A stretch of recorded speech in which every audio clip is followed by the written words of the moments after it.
தொழிற்பேட்டை வளாகத்தில் உள்ள தீரன் சின்னமலை சிலைக்கு அமைச்சர்கள் மாலை அணிவித்தும் மரியாதை செலுத்தி வருகிறார்கள். விவரங்களோடு செய்தியாளர் தாரணி இணைப்பில் இருக்கிறார். தாரணி, வணக்கம்.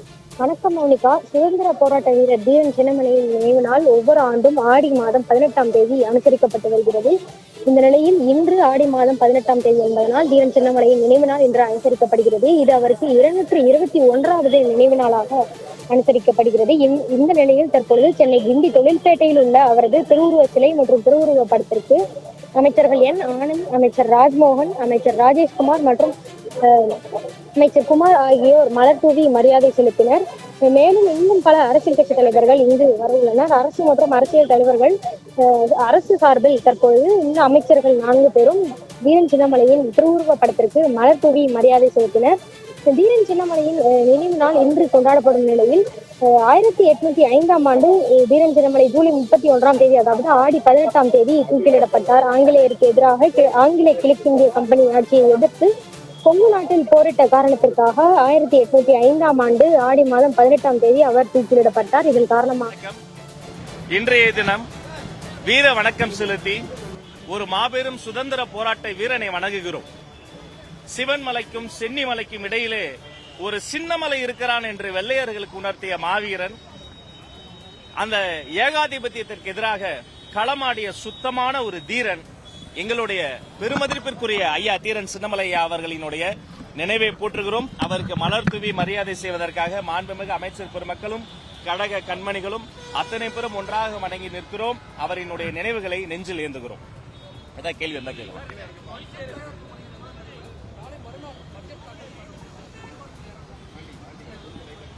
தமிழக வெற்றி கழகத்தை பொறுத்த வரைக்கும் மிக கடுமையான உழைப்பை செலுத்தி இரவு பகல் பாராது இந்த பட்ஜெட்டுக்கான வேலைகள் நடைபெற்றுக் கொண்டிருக்கின்றன.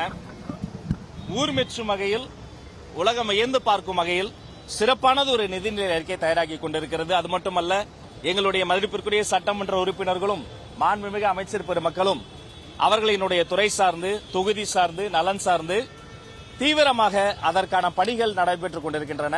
வெகு விரைவில் அதை நீங்க மன்றத்தில் பார்க்க முடியும்.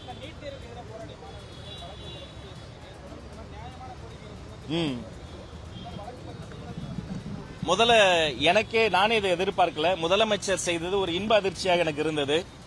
பல இடங்களில் ஒரு சில விரும்பத்தகாத கோஷங்கள் எழுப்பினார்கள், பதாகைகள் வைத்தார்கள். மாண்புமிகு முதல்வர் அவர்களை கூட இழிவுபடுத்தி சில இடங்கள் பேசினார்கள். ஆனால் தாயுளம் கொண்ட தலைவன், அந்த தாயுளத்தோடு தன் மீது எந்த வசவாளர்கள் வசைப்பாடினார்களோ, வாழ்க வசவாளர்கள் அண்ணா வழியில் நீட்டுக்கு எதிராக போராடிய அத்தனை பேரினுடைய வழக்குகளையும் அவர் ரத்து செய்திருக்கிறார். இந்த நேரத்தில் ஒட்டுமொத்த மாணவர்களின் சார்பில் மாண்புமிகு முதலமைச்சர் அவர்களுக்கு என்னுடைய சிரம் தாழ்ந்த நன்றியை தெரிவித்துக் கொள்கிறேன். அதே மாதிரி இந்த போராட்ட களத்தில் இருக்கக்கூடிய அந்த மாணவர்களோடு ஒத்திசைவாக அவர்களின் உணர்வுக்கு மதிப்பளித்து தானும் இருக்கிறேன் என்பதை தான் தலைவர் வெளிப்படுத்தியிருக்கிறார்.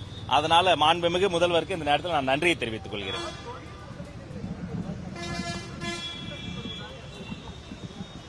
அது என்னன்னாங்க, திட்டமிட்டு மாண்புமிகு அமைச்சர் கீர்த்தனா அவர்களின் மீது வன்மத்தோடு பொய் பரப்புரை செய்யப்படுகிறது. ஒரு வலைதளத்தில் கூட சில தகவல்கள் வெளியாகி இருந்தது. அது முழுக்க முழுக்க தற்போது இருக்கக்கூடிய கள நிலவரத்தை உள்வாங்காமல் அதை வெளியிட்டிருந்தாங்க. உண்மை என்னன்னா, என் நினைவு சரியா இருக்கும்னா, முதல் 3 மாதங்களில் இதற்கு முன்பு ஆட்சியாளர்கள் பெரிதாக எந்த தொழில் முதலீட்டையுமே ஈர்க்கல. ஆனா மாண்புமிகு அமைச்சர் கீர்த்தனா அவர்களின் தலைமையில அந்த துறை முதல் 3 மாதங்களே மிகப்பெரிய முதலீடுகளை ஈர்த்திருக்கிறாங்க. அவங்க முதல் 6 மாதத்தில் தொட்ட ஒரு தூரத்தை கிட்டத்தட்ட 50 நாட்களில் அந்த துறை தொட்டிருக்கிறது. ஒரு பெண், ஒரு மாண்புமிகு அமைச்சர், ஒரு இளம் அமைச்சர், அவரினுடைய சாதனைகளை திட்டமிட்டு சிறுமைப்படுத்த முடியாது. அவர் சிறப்பாக செயல்பட்டுக் கொண்டிருக்கிறார். சீமான் அவர்கள் பேசும்போது நடிகர் கூட்டத்தின் பின்னால் போகிற கூட்டம்னு சொல்லி பேசியிருக்காரு. நடிகருக்கும் தலைவருக்கும் வித்தியாசம் கூட்டம்னு சொல்லியிருக்காரு. அதுக்கு நீங்க என்ன சொல்ல விரும்புறீங்க? அவரே சினிமா துறையிலிருந்து வந்தவர் தான். இப்போ புரட்சி தலைவர் எம்ஜிஆர் யாரு, பொன்மனச்செம்மல் எம்ஜிஆர் யாரு, புரட்சி தலைவி அம்மா யாருங்க? திரையில் மட்டுமே நடிக்கக்கூடிய தலைவர் எங்களுடைய தலைவர்.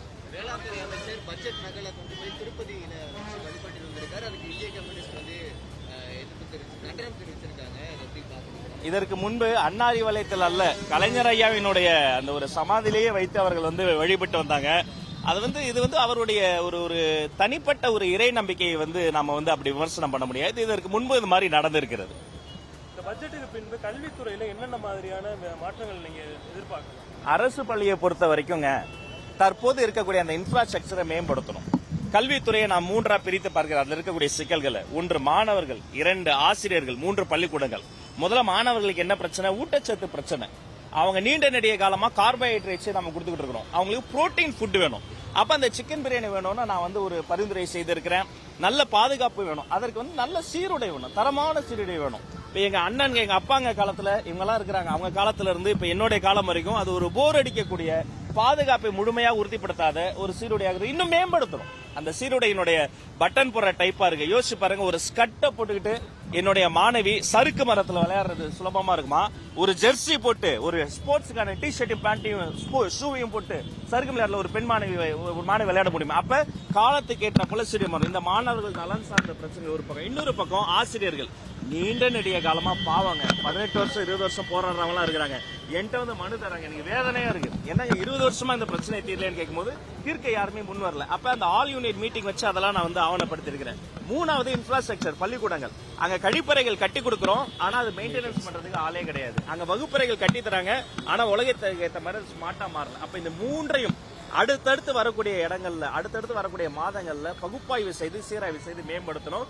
குறிப்பாக மாணவர்களுக்கு மருத்துவ பரிசோதனையில நாங்க முன்னெடுக்க போறோம். ஒரு டென்டல் செக்அப் பண்ணுகிற போது அந்த குழந்தைக்கு பல் எப்படி இருக்கு, சொத்த பல் இருக்கான்னு தெரியும். அந்த குழந்தை வேற ஏதாவது போதைப் பொருளை பயன்படுத்தினா அதோட செடிமெண்ட்ல தெரியும். பாக்கைக்கு யாராவது இன்ஃபுளுன்ஸ்ல குழந்தைக்கு கொடுத்துருந்தாங்கன்னா அதோடைய அந்த வாசத்துல தெரியும். கஷ்டமா ரொம்ப ரொம்ப மோசமான அந்த சப்ஸ்டன்ஸ் யூஸ் பண்ணியிருந்தா கூட அதோட செடிமெண்ட்ஸ்ல கண்டுபிடிச்சிட முடியும். அப்ப பீரியாடிக்கலான அந்த மருத்துவ பரிசோதனை மூலமாக நான் குழந்தைய வந்து ஒரு விக்டிமா தான் பார்ப்பேன். தவறான பாதையில ஒரு குழந்தை போறான், வன்முறையின் பாதையில போறானா அவனை நான் வந்து வில்லனைஸ் பண்ண மாட்டேன். யாரும் இன்ஃபுளுன்ஸ் பண்ணி இப்படி பண்றாங்க. அப்ப அந்த குழந்தைகளுக்கான மருத்துவ பரிசோதனையும் உளவியல் பரிசோதனையும் முன்னெடுப்பதற்கான முயற்சிகள் தொடங்குது. அதற்கு என்ன வகையான இது இருக்கு? ஏன்னா நிறைய சைக்காலஜிஸ்ட் வந்து வெஸ்டர்ன் கண்ட்ரீஸ்ல ஸ்கூல்ஸ்ல வந்து டிப்ளாய் பண்றாங்க.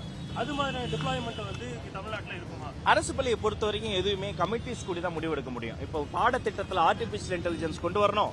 அதர் ஆர்டிபிஷியல் இன்டெலிஜென்ஸ் அறிமுகத்தை தாண்டி ப்ராம்ப்ட் இன்ஜினியரிங் கொண்டு வரணுங்கிறது என்னுடைய சிந்தனையாக இருந்தாலும் அதற்கு 30 பேர் கொண்ட குழு அமைத்து ஓய்வு பெற்ற நம்முடைய விஞ்ஞானி மதிப்பிற்குரிய ஐயா நம்மளுடைய மயில்சாமி அண்ணாதுரை அவரை வந்து சேர்மனாக கொண்டு வந்து கல்வியாளர்கள்லாம் கொண்டு அப்படிதான் கொண்டு வரணும். இப்ப தனியார் பள்ளியில ஒரு விஷயம் பண்றாங்கன்னா அவங்க உடனே ஆனா அரசு பள்ளிகள் வந்து முறைப்படி தான் செய்ய முடியும். அப்ப அந்த